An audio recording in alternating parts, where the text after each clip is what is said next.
Buenas tardes, queridos hermanos. Sean bienvenidos a la sesión número 9 y final del curso de plantación de iglesias de la Academia Bíblica Virtual de la Misión Bíblica Bautista Tulos.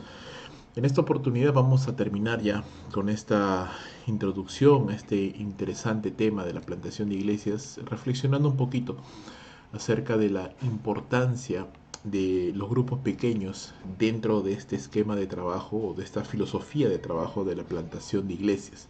A lo largo de este curso hemos estado mencionando como uno de los axiomas principales de este curso que la plantación de iglesias es la mejor manera de cumplir la gran comisión, porque permite que podamos establecer congregaciones a lo largo y ancho de todos los lugares a donde podamos extendernos de manera local, nacional, regional, mundial, tratando y cuidando de los nuevos convertidos y estableciendo líderes locales que continúen la obra una vez nosotros ya no nos encontremos allí. Y eso demanda muchas cosas, demanda tener un equipo de liderazgo, demanda formar ese equipo de liderazgo, lo cual es ya motivo de otro curso, hablando ya específicamente acerca de cómo formar a un grupo de líderes, pero son necesarios los líderes, es necesario entender la visión de ese trabajo, es necesario entender que la plantación de iglesias no es una opción para la iglesia, es un imperativo para la iglesia, es algo que la iglesia tiene que hacer, es parte de la gran comisión, de este mandato de nuestro Señor Jesucristo que aún pues se encuentra inconcluso, es algo, una tarea inacabada hasta el día de hoy. Vamos a ver hoy día cómo los grupos pequeños encajan, ayudan dentro de este esquema de trabajo de la plantación de iglesias.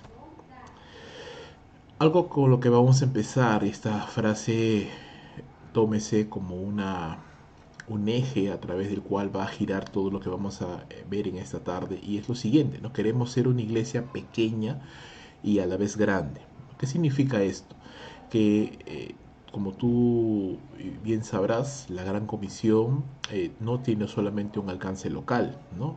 Hechos capítulo 1, versículo 8 nos dice, me seréis testigos en Jerusalén, Judea, Samaria y hasta lo último de la tierra. El mismo texto de Mateo capítulo 28, de los versos 18 en adelante, nos dice, id y haced discípulos, no solamente de manera local, dice, id y haced discípulos a todas las naciones, ¿no? La palabra entonces nos exhorta a predicar el Evangelio a toda criatura, a todas las etnias, a todas las naciones a las cuales podamos tener alcance. Y esto demanda una intencionalidad de parte de las iglesias locales para trabajar no solamente de manera local, pero seguir extendiéndose. Entonces el crecimiento no es una opción para la iglesia cristiana, es un mandato del Señor. Entonces, en ese sentido, debemos ser una iglesia grande, que se expanda, que crezca, que se extienda. ¿Cuál es una de las cosas que han caracterizado a la iglesia, por lo menos en estas últimas décadas? Es la aparición de las mega iglesias, ¿no? Iglesias muy grandes, de cientos, de miles de miembros que tienen templos muy grandes, y sin ánimo de caer en la crítica a ninguna de esas iglesias, ¿no? Hay iglesias y iglesias, hay de todo realmente. Hay muy buenas iglesias que son muy grandes y también hay algunas que son muy grandes pero no son, realmente ni siquiera pudieran considerarse iglesias de sana doctrina. Más allá de eso, más allá de su doctrina, de su ortodoxia teológica, queremos pensar si este esquema, iglesias grandes, están cumpliendo la gran comisión. Bueno, una de las cosas que caracteriza a la iglesia del Señor es esta comunión que deben haber entre los creyentes, este cuidado pastoral, este conocimiento, estas relaciones profundas que deben haber entre los creyentes. Y pensamos que eso es un poco difícil de hacer en iglesias que sean excesivamente grandes. Entonces, o una de dos, o reducimos el tamaño de nuestras iglesias, o establecemos estrategias de trabajo que permitan que, a pesar de que seamos una iglesia grande, podamos igual tener comunión entre los hermanos. A eso le llamamos ser una iglesia pequeña. Ser una iglesia pequeña en el sentido que podemos tener el contacto y el cuidado pastoral y el conocimiento de los hermanos que nos rodean, pero a la vez grande porque tenemos una visión global, tenemos una visión de poder cumplir la gran comisión en sus diferentes escalas. Por eso decimos que queremos ser una iglesia pequeña y a la vez grande. Y en este sentido, y valga que esta sesión no tiene como objetivo condenar ni alabar el hecho de tener templos grandes o ausencia de templos, sino más bien mencionar al ministerio de los grupos pequeños de, de las iglesias en casas como una herramienta que nos puede ayudar a implementar justamente esto de ser una iglesia pequeña, pero a la vez ser una iglesia grande. Para esto tenemos que recordar, en algunos casos redefinir o en otros casos redescubrir cuál es el significado más simple que podemos encontrar de iglesia del Señor. Uno de los significados más simples que podemos encontrar para la iglesia local es un conjunto, una asamblea, un conjunto de creyentes que siendo dirigidos por el Espíritu Santo se comprometen a congregar, a reunirse regularmente con el propósito de alabar al Señor, de estudiar su palabra, de ejercitar sus dones espirituales en el servicio, ¿no? Para la edificación de la iglesia y para testificar al mundo entero, ¿no? Del Evangelio del Señor Jesucristo. Si te percatas, en esta definición no encontramos la presencia de un templo o de un lugar físico donde esta iglesia se pueda reunir. Por supuesto, se necesita un lugar donde la iglesia pueda reunirse, eso es algo intrínseco al ministerio, pero la realidad y lo que nosotros podemos evidenciar en la vida de muchas iglesias es que mientras algunas iglesias tienen locales propios, otras no. Y el alquiler de un local, como ya lo hemos visto en su momento en la sesión de finanzas, es un gasto bastante grande, normalmente dentro del presupuesto de las iglesias, sin contar el mantenimiento, sin contar otros gastos que están circunscritos al tema de alquilar un local. Muchas veces las iglesias nos encontramos muy afanados trabajando para poder pagar el alquiler de ese local y estamos perdiendo de vista el cumplimiento de la gran comisión. Lo que queremos proponer en esta sesión es que podamos entender que si bien es cierto, un templo, tener un templo físico tiene muchas ventajas, y si tenemos la posibilidad y la bendición de tener un templo físico donde congregar, un templo propio, pues es una gran bendición. Tampoco no es algo obligatorio, indispensable, de vida o muerte, el que una iglesia pueda tener un templo. Es más, proponemos que una iglesia muy bien puede realizar y llevar a cabo su ministerio sin la presencia de un templo físico. Y eso es algo que vamos a reflexionar en esta tarde. Pero era necesario recordar la definición más simple de iglesia. ¿Por qué?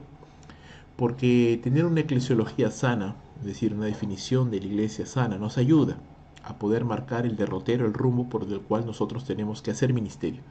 Entonces, nos damos cuenta de que conseguir un templo, si bien es cierto, vuelvo a repetir, puede ser algo ventajoso, no constituye ni siquiera de lejos la labor principal de lo que una iglesia tiene que hacer.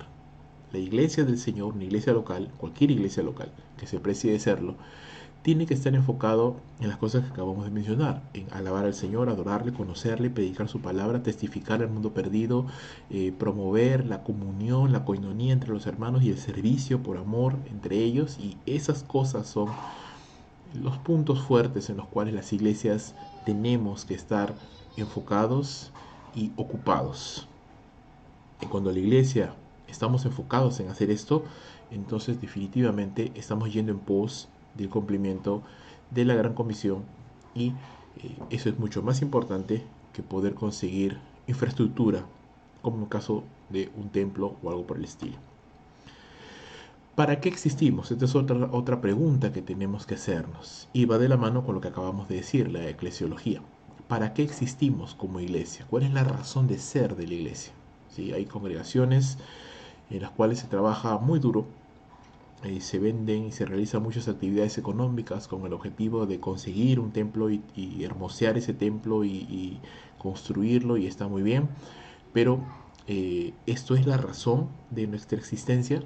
Para eso existimos como iglesia, para trabajar frenéticamente con el objetivo de conseguir un templo.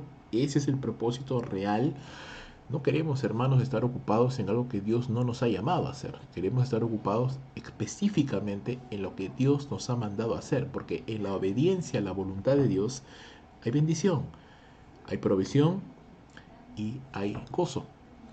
Pero estar ocupados en hacer cosas que Dios no nos ha mandado resulta cansado, es una carga, y no necesariamente vamos a contar ni podemos contar con la bendición del Señor. Lo que encontramos más bien en las Sagradas Escrituras es que la razón por la que existimos como iglesia es para amar a Dios en primer lugar, y eso es conocido como el Gran Mandamiento, y también dar a conocer el Evangelio de su Hijo al mundo, porque así Dios es glorificado. Cuando nosotros hacemos discípulos, cuando traemos frutos para la gloria de Dios, el Señor es glorificado, y eso es conocido, pues tú y yo lo sabemos, como la Gran Comisión. Dos razones poderosas por las cuales la iglesia existe, debe existir, y esa es su razón de ser. Sé que hay muchas iglesias que tienen declaraciones de propósito, de visión, tales como queremos ser una iglesia familiar, queremos llegar a las familias, queremos llegar a los jóvenes, queremos llegar a los niños, y está bien, no vamos a hacer juicios de valor sobre las declaraciones de propósito de iglesias hermanas en la fe.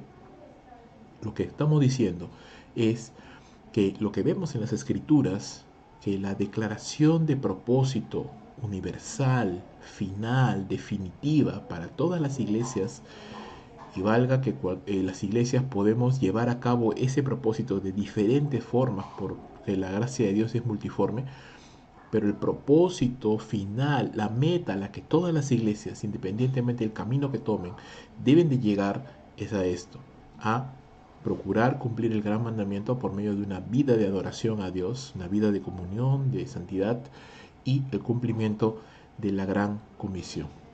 Y esto es necesario tenerlo claro, porque esto va a ser el filtro que de alguna manera guíe las decisiones que vamos a tomar en el ministerio, va a ser la hoja de ruta que nos oriente, que nos dé luz y que sea el referente por el cual queremos medir todas las labores que como iglesia realizamos y queremos realizar. Es decir, si vamos a hacer algo, esto apoya, esto lleva, esto ayuda a que los hermanos en la iglesia podamos crecer en nuestra devoción a Dios. Esto ayuda a que podamos alcanzar el mundo perdido. Si se pueden responder afirmativamente estas dos preguntas, entonces eso es algo que la iglesia debe de hacer.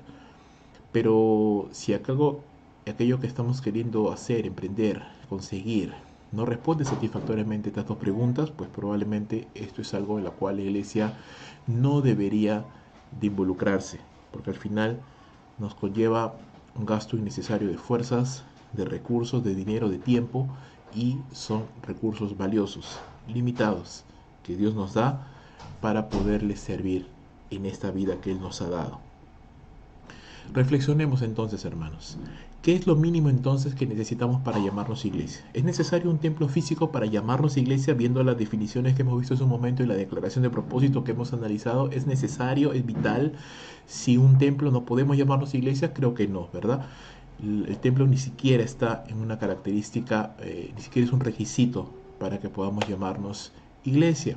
Hay iglesias en los países no alcanzados que no tienen un templo físico. Hay iglesias en muchos países que aún sin ser no alcanzados se reúnen en parques, se reúnen en plazas, se reúnen en casas y no tienen un templo físico, y no podríamos decir no son iglesia. Todo lo contrario, son también iglesia local, son parte del cuerpo de Cristo.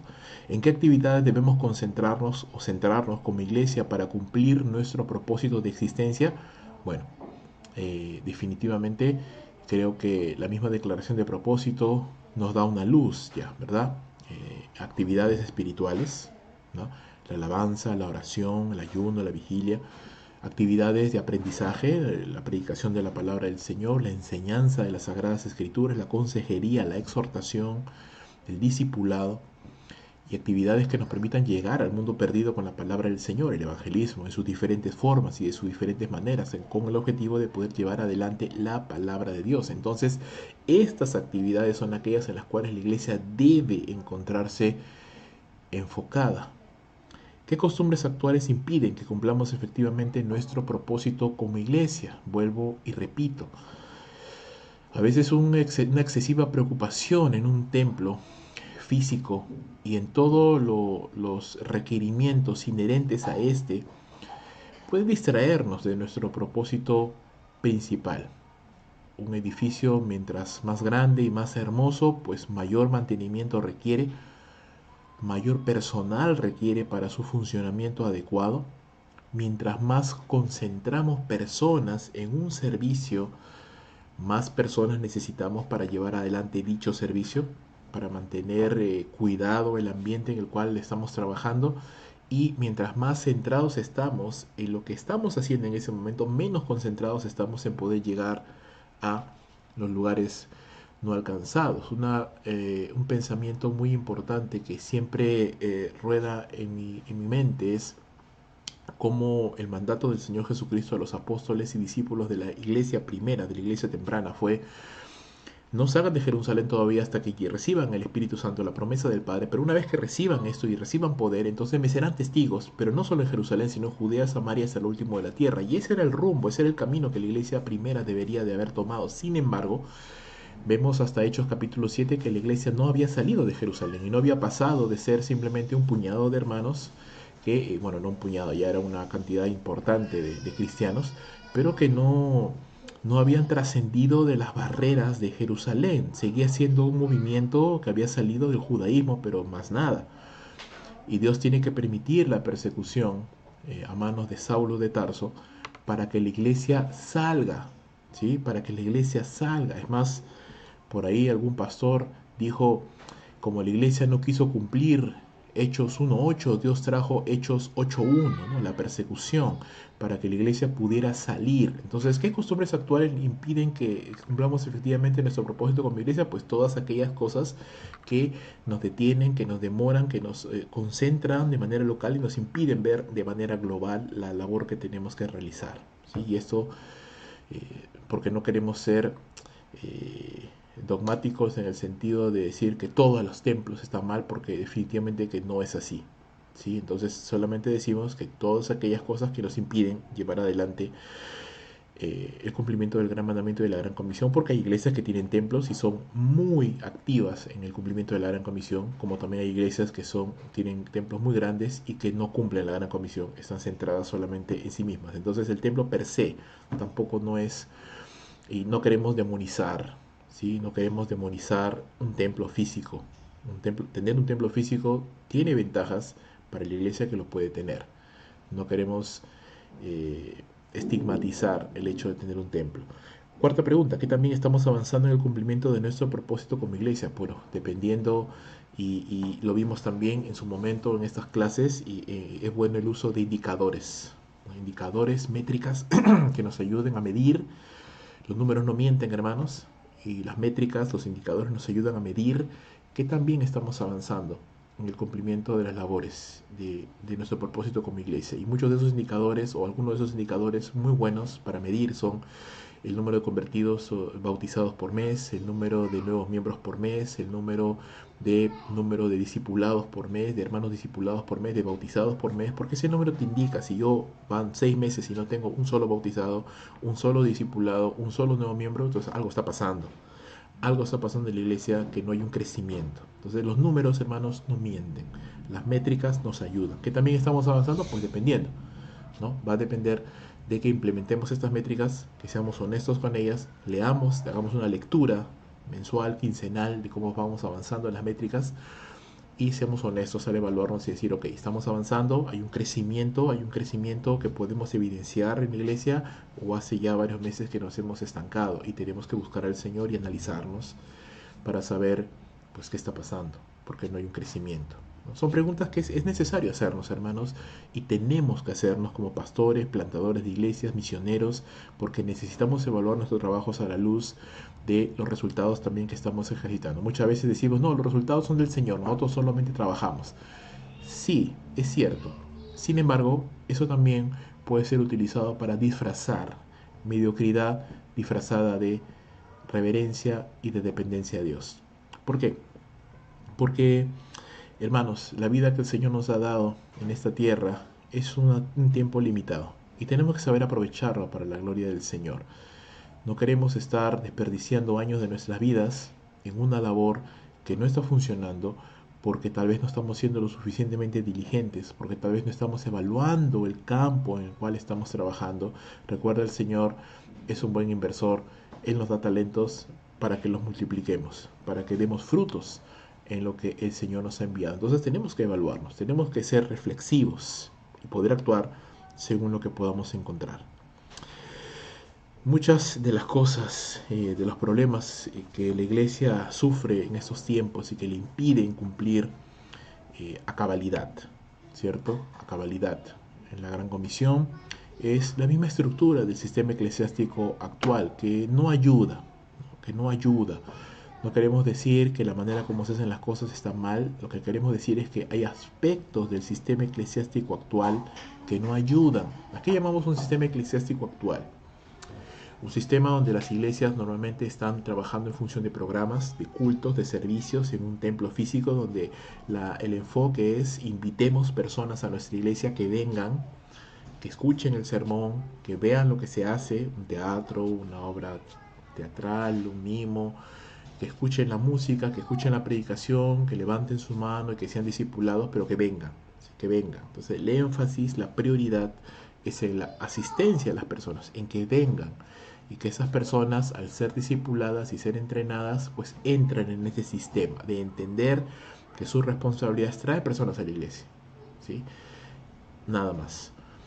Y más las actividades inherentes al hecho de tener un templo, ¿no? La limpieza, la organización, la estructura de cómo funciona todo este sistema. Entonces, esto de alguna manera aunado a un desconocimiento o falta de implementación de la multiplicidad de pastores, de ancianos en una sola iglesia, al hecho de que hay programas rígidos y estructuras muy sólidas, mastodónticas, ¿no? Que no se mueven, no cambian, no se adaptan en el tiempo. Entonces tenemos una organización, eh, caramba, una organización anquilosada en el tiempo, ¿no? Congelada en el tiempo, que no es capaz de leer a su generación y adaptarse en función de las circunstancias que se están presentando. Tenemos un grupo de hermanos que entienden la Gran Comisión en un sentido inverso. No están pensando en ir, están pensando en que vengan las personas. Y tú estarás de acuerdo conmigo en que muchas personas pues no se sienten demasiado animadas a asistir a un templo evangélico. Entonces tenemos entonces, hermanos, el caldo de cultivo predispuesto para que no haya un crecimiento como nosotros sí podemos evidenciar en el Nuevo Testamento y en la iglesia del primer siglo. Por supuesto, con las diferencias y tanto culturales, económicas y del tiempo en el cual se manifestó cada ministerio, pues habían aspectos maravillosos de la iglesia del primer siglo que sería bueno reflexionar y adaptar, retomar, como el hecho de que había un sacerdocio individual, es decir, todos los creyentes o la gran mayoría estaban utilizando sus dones, estaban predicando el evangelio, no estaban enfocándose tanto en traer personas a un templo, sino en ir. Sobre todo a partir de Hechos capítulo 8 vemos a los creyentes saliendo por todos lugares, compartiendo la palabra de Dios, reuniéndose en casas. Una estructura mucho más simple, menos burocrática, más dinámica, ¿sí? Más dinámica, que permitía un crecimiento realmente explosivo y la participación de la gran mayoría de hermanos en el ejercicio de sus dones espirituales, no solo para el evangelismo, para el discipulado y ver a muchos ancianos, pastores, una multiplicidad de pastores cuidando del pueblo de Dios y velando por cada uno de los hermanos en la iglesia. Entonces hay una diferencia grande, grande entre los dos diferentes esquemas de trabajo, tanto del sistema eclesiástico actual como de la iglesia del primer siglo. Y vuelvo a repetir, no queremos satanizar, no queremos crucificar el sistema eclesiástico actual. Lo que decimos es de que estamos yendo en automático y no nos estamos dando cuenta que hay aspectos importantes que no podemos continuar haciendo de esta manera porque estamos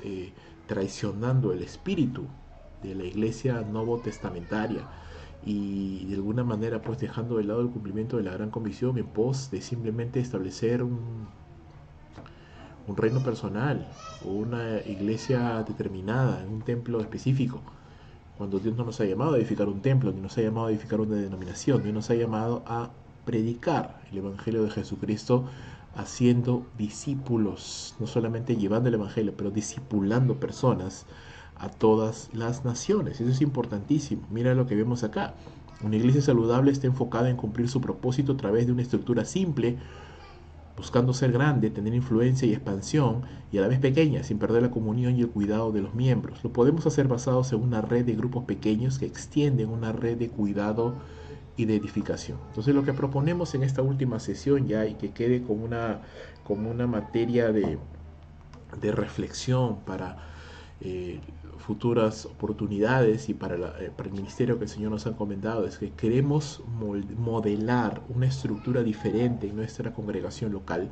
Por lo menos en la Misión Bíblica Bautista Adultos queremos hacerlo de esa manera. No queremos seguir un sistema eclesiástico actual, queremos adaptar el ministerio para poder ser dinámicos, teniendo una estructura sumamente sencilla pero muy dinámica, que nos permita derivar, multiplicar la labor de los hermanos del ministerio a través de una red de iglesias en casas que permitan que más hermanos puedan ejercitar sus dones espirituales, que podamos llegar y tener un mayor alcance con el Evangelio del Señor Jesucristo, que más personas puedan ser levantadas para llevar adelante la obra de Dios y por ende ir cada vez más lejos, no solamente en nuestro distrito, pero en nuestro país, en nuestra ciudad, en nuestra nación y, por qué no, hasta lo último de la tierra, sin perder la comunión que podemos encontrar en grupos pequeños, ¿no? En casas, donde todos los hermanos que están congregándose ahí se conocen, se aman, se respetan, se cuidan los unos de los otros y a la vez todos juntos, teniendo una visión macro, global. No solamente estamos enfocados en amarnos los unos a los otros, pero estamos enfocados en seguir adelante hacia donde el Señor nos lleve. ¿Esto es bíblico? Sí, por supuesto. En Éxodo vemos cómo Moisés estaba siendo sobrecargado al llevar él solo la carga de todo el pueblo de Israel, y su suegro Jetro sabiamente le hace una admonición, le aconseja que él pueda descargar, que él pueda delegar parte de la labor que él realizaba en hombres capaces, por supuesto, hombres morales, hombres espirituales, pero que pudieran ayudarle a llevar la carga del ministerio. Y es muy parecido a lo que nosotros encontramos también en la forma de trabajo del Señor Jesucristo, quien entrena, iba a las multitudes, predicaba a las multitudes, pero se concentraba en pocos, realmente en 12 de sus discípulos. Él tenía muchos otros más discípulos, pero se concentró en 12, y de los 12 en 3 más, con el objetivo de entrenarlos para que ellos sean las columnas de la iglesia que estaba pronto por nacer. Lo vemos en la práctica de las primeras iglesias, de la iglesia del Nuevo Testamento, en Hechos 2.46, en Hechos 5.42, por ejemplo, se nos dice que los creyentes se reunían tanto en el templo de Jerusalén como en las casas. Y a partir de Hechos capítulo 8, cuando vemos la persecución y la expansión del pueblo de Dios hacia diferentes naciones fuera ya de Jerusalén, pues el elemento del templo desaparece ya de la vida de la iglesia, porque solamente el templo solo estaba en Jerusalén, no se encontraba en otros lugares. Y en otros lugares encontrábamos sinagogas judías, y la adoración de los cristianos normalmente al inicio empezaba allí, pero gracias a la persecución de los judíos en los diferentes lugares donde los judaizantes iban a perseguir a Pablo y a sus colaboradores, pues vemos que también desaparece de las sinagogas y se concentra en las casas, en diferentes casas, diversas casas como la de Priscila y Aquila y otros muchos más, donde el pueblo de Dios se empieza a reunir, se empieza a congregar y empieza a desarrollar el ministerio. Vemos que esto es muy efectivo y parte de la voluntad de Dios para su pueblo al comprender las muchas exhortaciones del tipo uno al otro que encontramos en el Nuevo Testamento. Amaos los unos a los otros, servíos los unos a los otros, exhortaos los unos a los otros, consolaos los unos a los otros, confesaos vuestras faltas los unos a los otros. Y vemos muchísimas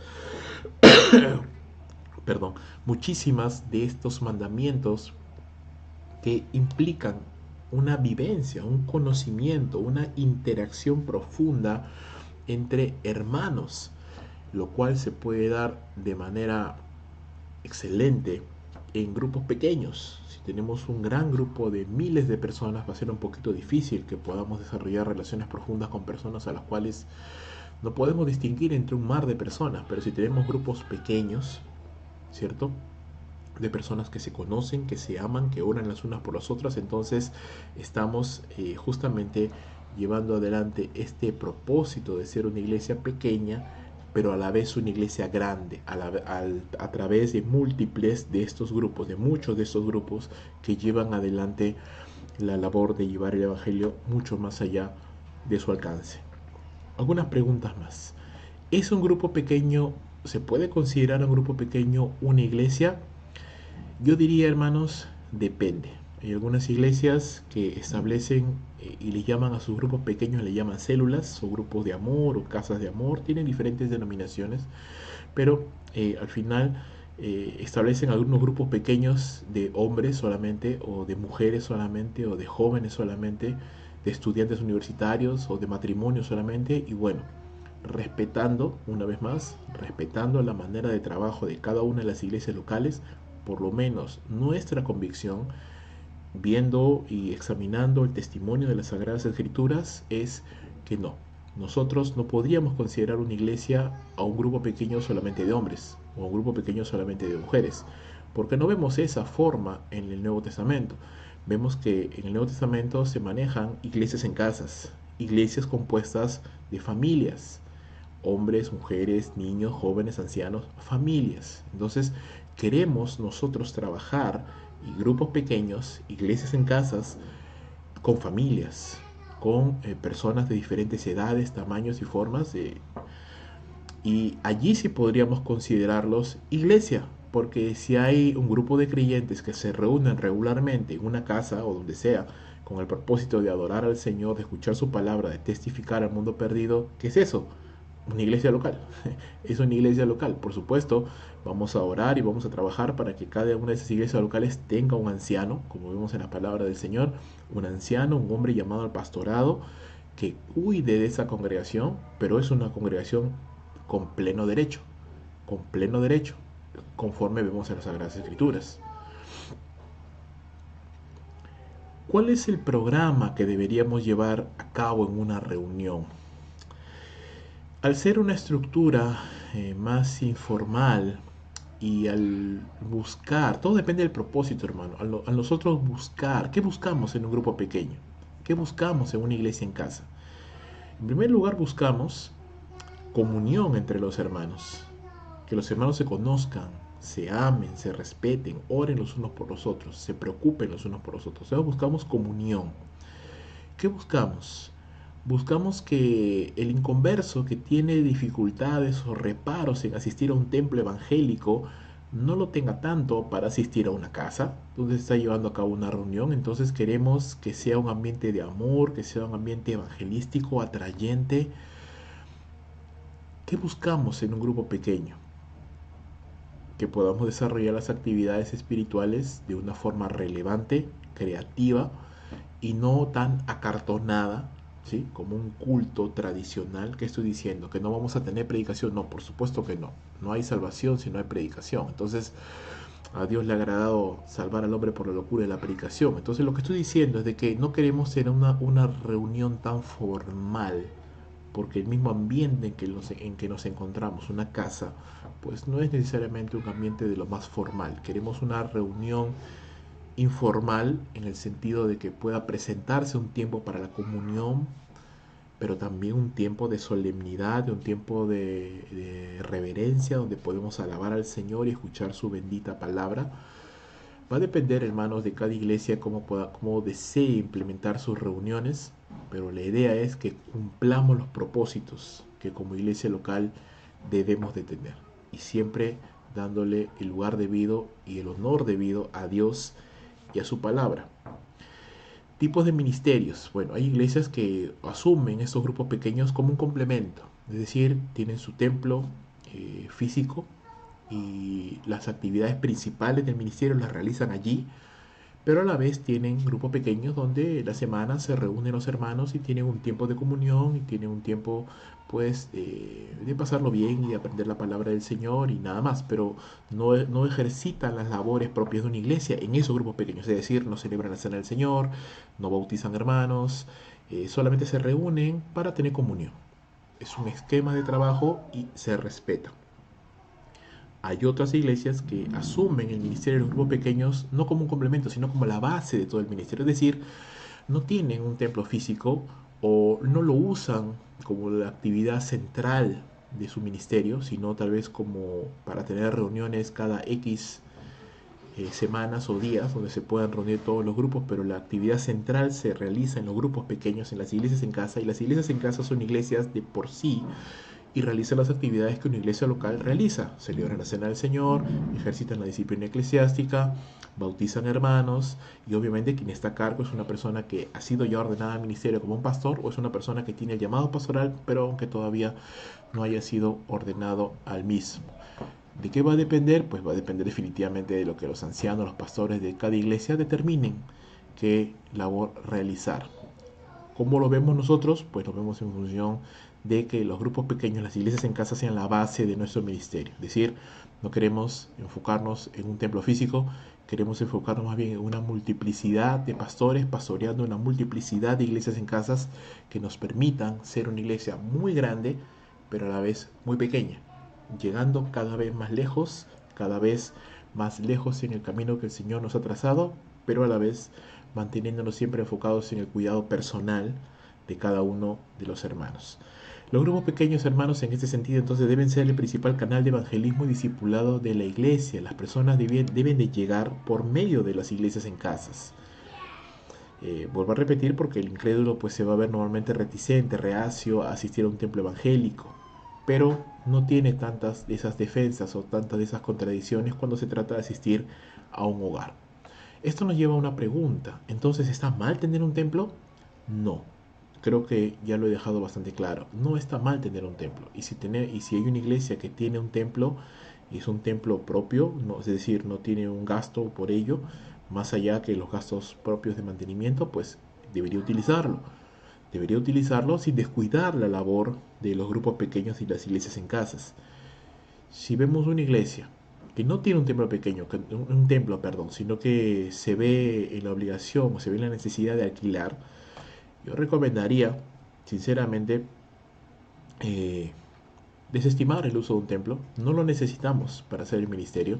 Podemos hacer ministerio en casas y sin necesidad de estar incurriendo en los gastos y en todos los afanes que conlleva conseguir un local. Sobre todo en las metrópolis, los templos, los lugares, los locales comerciales son caros. Si estamos pensando en que una iglesia pueda crecer, vas a necesitar un templo de más de 200, 300 metros cuadrados. Y estamos hablando de precios elevados. ¿Por qué quieres poner un templo en una zona céntrica? No quieres poner un templo en una zona donde nadie va a llegar. Entonces, eh, tiene su costo. Tiene su costo y realmente tendríamos que pensar si realmente vale la pena invertir tanto dinero para tener un poco crecimiento. ¿Sí? Un poco crecimiento. Entonces, tal vez pudiéramos ganar mucho más en casas sin los gastos inherentes de tener un templo físico. ¿Qué papel jugarán los grupos pequeños en el ministerio de la iglesia? Bueno, va a depender, ¿no? Va a depender si la iglesia considera que los grupos pequeños, que las iglesias en casa son la base de su ministerio o solamente un complemento, dependiendo de eso. ¿Qué tipos de grupos pequeños podemos tener? Bueno, creo que ya lo he mencionado. Lo que nosotros vemos en las escrituras es que los grupos pequeños, las iglesias en casas, deberían de ser de tipo mixto, familias, compuestos por familias, no por grupos individuales como estudiantes, jóvenes, adolescentes, mujeres, porque, bueno, no vemos eso en las escrituras, y es por sentido común también, ¿verdad?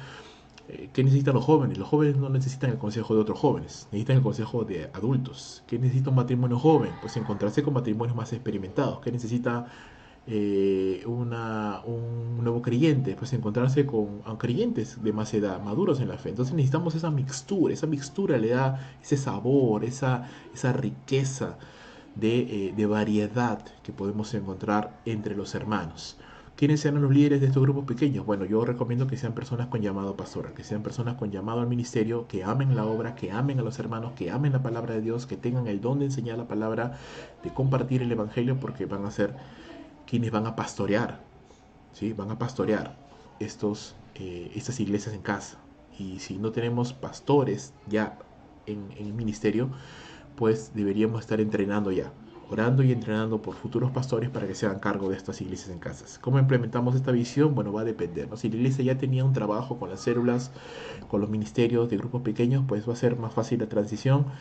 Si la iglesia no tenía ninguna idea de trabajar con células, pues es más recomendable que primero el pastor ore, se prepare bien, comience a comunicar la visión a sus líderes y comience a hacer una transición comunicando la visión a la iglesia, orando en un proceso que seguramente va a durar aproximadamente de 6 meses a un año hasta que empiece a transferirse toda esta visión. Es un cambio grande, es un cambio estructural, ¿sí? No es un cambio sencillo, pero todo va a depender, hermanos, qué tan fiel queremos ser al cumplimiento de la gran comisión, qué tan honestos somos con nosotros mismos, en el sentido de estamos creciendo realmente, de qué vale invertir tanto dinero en el alquiler de un local si cuando vemos las métricas no tenemos un número de bautizados, de nuevos discípulos que sopese todo el esfuerzo que se utiliza. Más bien utilizaríamos ese dinero para invertir en la preparación de obreros del Señor, en la preparación de o en el sostenimiento de misioneros o en el sostén de obreros del Señor para que se dediquen a la obra. Entonces hay que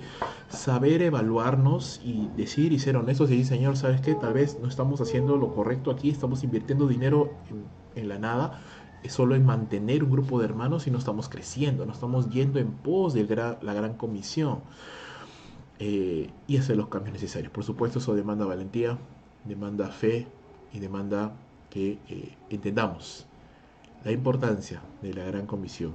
Por supuesto, una sola iglesia no va a cumplir la gran comisión, pero todas las iglesias deberíamos estar ocupados en la gran comisión. ¿Qué hacemos si el grupo crece? ¿Qué hacemos si esta iglesia en casa empieza a crecer? Empieza a crecer y ya sobrepasa el tamaño de una casa. Bueno, ahí entramos en lo que se conoce como plantación de iglesias. Esa iglesia en casa ya puede plantar otra iglesia, que será conformada por un grupo de los hermanos que se encontraban en esa casa en primer lugar y saldrán a plantar otra. Y continuamos la multiplicación.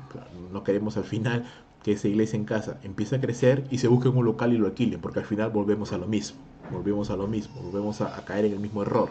Lo que queremos es entrar en la dinámica de plantar iglesias y librados pues de estos afanes de conseguir dinero, presupuesto para alquilar un local, buscar y todo lo que implica esto. Liberarnos de esas cargas y ocuparnos en lo que es más importante: evangelismo, discipulado, formación de líderes, edificación de la iglesia, plantación de iglesias, ofrendas misioneras. Esas son las actividades en las cuales la iglesia, tú y yo, tenemos que estar enfocados, hermanos. Y con estas preguntas terminamos esta sesión y de paso también terminamos el curso. Sé que hay muchas cosas más que se quedan en el tintero.